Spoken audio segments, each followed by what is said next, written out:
Hello everybody, welcome to iExamB's Legal Beat. This is Amrita, your law faculty here at iExamB. In this video today I'm going to discuss with you all about the new law which has been passed, the criminal law reforms that have taken place just yesterday. That is, the IPC has been replaced with भारतीय न्याय संहिता. हम लोग आज के video में भारतीय न्याय संहिता पर ही focus करने वाले हैं. I have made a detailed video and I want to discuss with you all about all the important changes that have come in this particular act now, as it has been passed by both the houses. In the upcoming videos, I will be dealing with Evidence Act, that is Sakshya Bill, and भारतीय नागरिक सुरक्षा CRPC. So ये सारे हम upcoming videos में भी discuss करने वाले हैं. So don't forget to subscribe to Legal Bee, which is the exclusive law channel of iExamB. If you have any queries, you can reach out to us by writing us an email on hello@iexamb.com. You can also call us on this number 920-5524028. Visit our website iexamb.com and also download our app for iExamB. There you can attempt 2400 plus mock tests which are available for different examinations depending upon your discipline, your area of interest, and which exam you're preparing for. You can earn the mock tests on iExamB app as well. Prepare 50% faster with us at iExamB. So today we are going to know the new substantial criminal law in India. Of course, it is the substantial criminal law, that is भारतीय न्याय संहिता. IPC substantial law है. I hope आप लोगों को substantial law and procedural law का basic difference पता ही होगा. Substantial law IPC था, जो अब रिप्लेस हो चुका है भारतीय न्याय संहिता से. इसको पहले विड्रॉ करके जो नेक्स्ट बिल इंट्रोड्यूस हुआ था उससे कहा जाता है भारतीय न्याय second Samhita. So you have to download the PDF. I have also attached the link of that PDF in the description of this video. That is the current act, current code that we have. Code को ही हिंदी में संहिता कहा जाता है. So don't get yourselves confused. As we discussed in the previous video as well, our Honorable Home Minister has also mentioned that the laws are now based upon the Indian thinking. So the names are also of Indian origin, Bharatiya Nyaya Sanhita. So this is what is IPC. So now we will be knowing about what is the structure of the law, what are the different changes which have been incorporated. We will also try to do a comparative study with IPC and what are the things which have been deleted, what are the things which have been added in Bharatiya Nyaya Sanhita. So watch this video till the end. अगर आपकी कोई भी queries है, आप इस video के comment section में भी लिख सकते हैं. The Bharatiya Nyaya Sanhita is subdivided into 20 chapters, and last chapter is just having one section, that is repeal and savings. And total sections are now reduced. Earlier in IPC we were having 511 sections, but now we have 356 sections. The structure of the code, if you will check it out, it is quite similar to IPC only. There are not much changes in the structurization. It is divided into chapters. You will find that some things have been restructured in the sense of numbering of chapters. You can find it because many provisions have been deleted, many provisions have been added, but obvious है कि उसकी numbering तो change होगी. सो अब sections की numbering change हो चुकी है. जैसे आप पहले 302 सुनते ही समझ जाते थे कि ये पनिशमेंट फॉर मर्डर है, अब वैसा नहीं है. So now this will be a task for all those who have studied law especially up till now. वो लोग लकी हैं जो अभी भी अपने लॉ स्कूल में हैं, जिन्होंने अभी तक आईपीसी सब्जेक्ट पढ़ा नहीं है या बाकी दोनों सब्जेक्ट्स पढ़ी नहीं है. They are lucky enough. But जो पढ़ चुके हैं, lawyers, academicians, researchers, everybody has to put themselves to work now. But it is very interesting that we have brought a change in this law after so many years. We have come out of the colonial mindset. So this is what is a very good thing. And there are much beneficial changes and much needed changes which have been made in the law. So let us have a look at it as well. First, we'll have an idea about some highlights. Which are the highlights? Like headlines जैसे हम देखते हैं ना news की, उस तरीके से कुछ हाईलाइट समझ लेते हैं. New offences that have been added, organised crime including cyber crime. अब ये ऑर्गेनाइज्ड क्राइम का कंसेप्ट क्या है? अगर आपने कुछ एक्ट्स के बारे में पढ़ा होगा, महाराष्ट्र में एक एक्ट है जो ऑर्गेनाइज्ड क्राइम के बारे में बात करता है, स्पेशल लॉ है. बट सारे स्टेट्स में ऐसा स्पेशल एक्ट नहीं है, और ये आईपीसी में कंसेप्ट अभी तक नहीं था, but that has been added and that's a very good thing. And even उसको साइबर क्राइम को भी ऑर्गेनाइज क्राइम में रिकग्नाइज कर दिया गया है. सो साइबर क्राइम में भी काफी अब बदलाव आ चुके हैं बिकॉज ऑफ दिस. टेररिज्म को भी एक ऑफेंस रिकॉग्नाइज किया है भारतीय न्याय संहिता में, जो पहले आईपीसी में नहीं था. We had special laws on these but we did not have it in the general law in our substantial criminal law. Mob lynching, अगर मर्डर होता है और वो एक मॉब कमिट करता है तो उसके लिए उन्होंने पनिशमेंट के तौर पे डेथ पेनल्टी भी ऐड की है. In the rarest of rare case of course it will be given, but this has been added now. Community service has been added as a form of punishment. Some offences which can be provided means पहले के जो punishments अगर आप देखोगे IPC के punishments में ऐसी कोई इनोवेटिव पनिशमेंट नहीं थी, but that has been also added in the new Bharatiya Nyaya संहिता. कुछ एक्ट्स, फॉर एग्जाम्पल अगर कोई इंसान दारू पी के रोड पर चला जाता है, न्यूसेंस क्रिएट करता है, सो उसे कम्युनिटी सर्विस जैसी पनिशमेंट्स दी जाएगी. So this is what you will understand when you will have a careful reading of all the sections. Then definitely you will come across all these highlights which I'm trying to pop it up in front of you before starting our detailed discussion. Age of criminal responsibility. अगर आपने ये पढ़ा होगा पहले डोली income tax के बारे में, एज ऑफ क्रिमिनल रिस्पॉन्सिबिलिटी का एक्चुअली मीनिंग यहाँ पे ये है कि अगर कोई चाइल्ड है, कोई बच्चा है जो 7 years से नीचे है, तो उसके सफिशिएंट मेच्योरिटी नहीं है, he is immature understanding, so he can not commit a crime. So that is an exceptional case and he gets the benefit of that.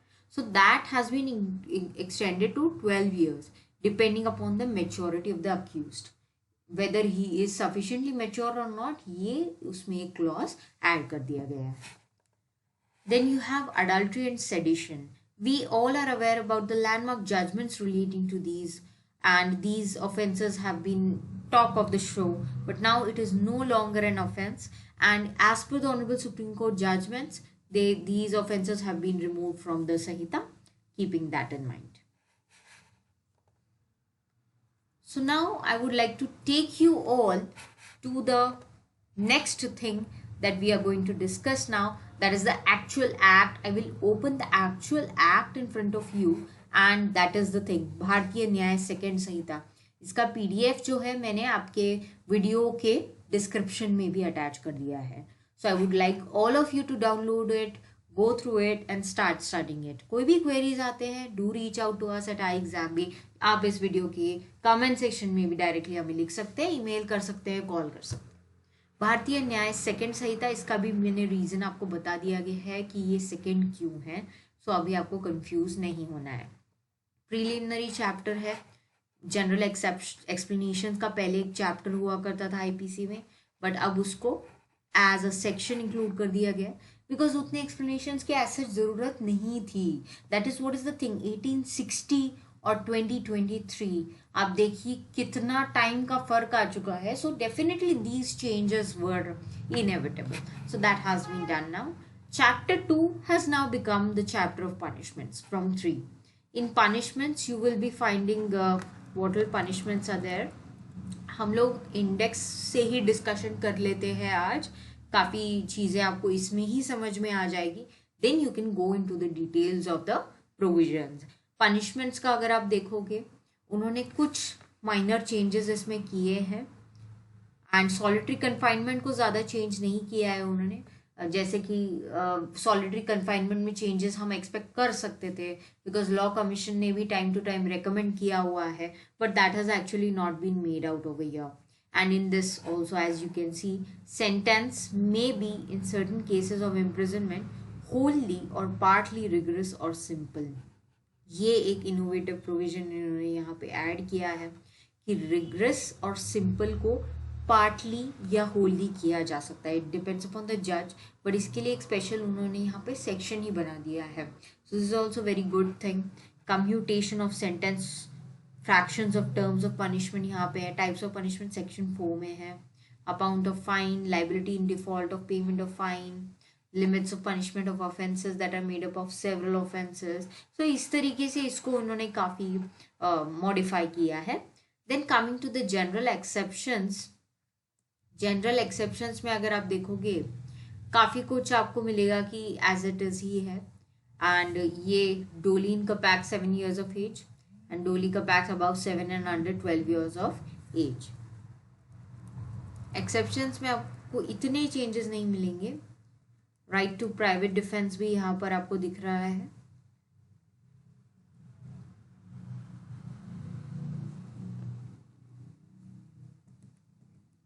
Abetment, criminal conspiracy and attempt को club करके एक chapter बना दिया गया है. That also you can see now.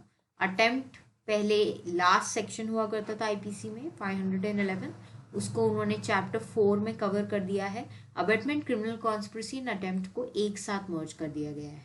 अगर हम लोग पहले भी अगर आप देखोगे आईपीसी, हाँ भले ये अलग अलग चैप्टर्स में थे, but you will find a lot of similarity in these three things: abetment concept, criminal conspiracy offense, and also the attempt.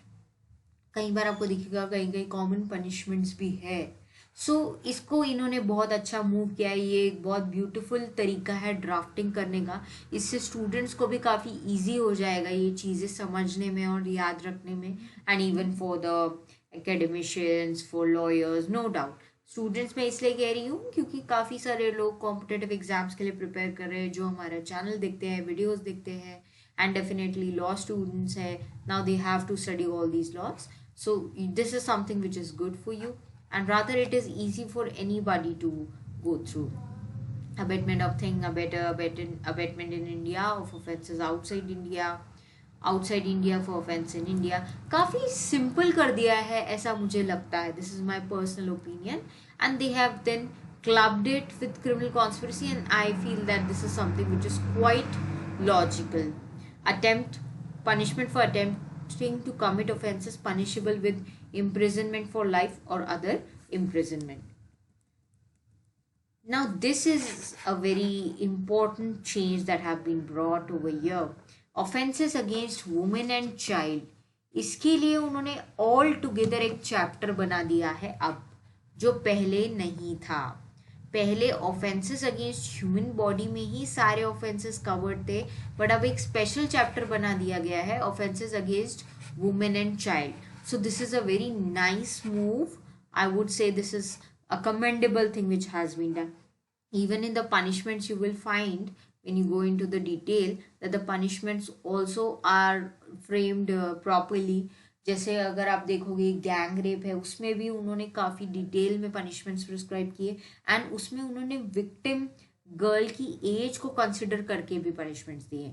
If whether the gang rape is committed on the victim girl, whether she is minor, whether she is under 12 years, whether she is a major woman and a gang rape is committed, all these things, minute details have been taken care of. So section 60 आप एक बार देख सकते हैं.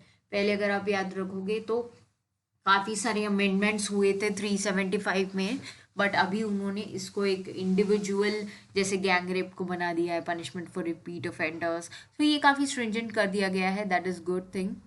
Criminal force and assault against women को भी एक ही साथ ले लिया गया है. Voyeurism, stalking, everything has been covered over here. No need of ABCD now, you don't have to remember that. Then immediately you have offenses relating to marriage also.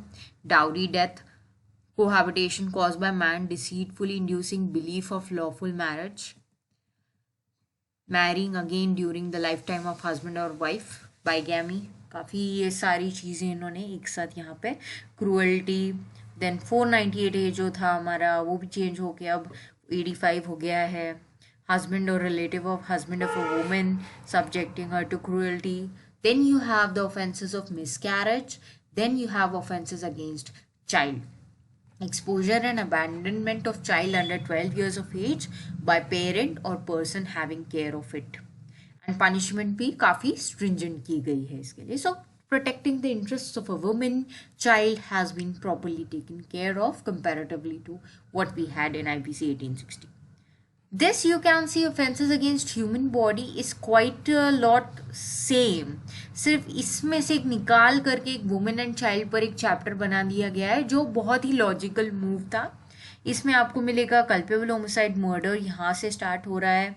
Culpable homicide by causing death of a person other than the person whose death was intended.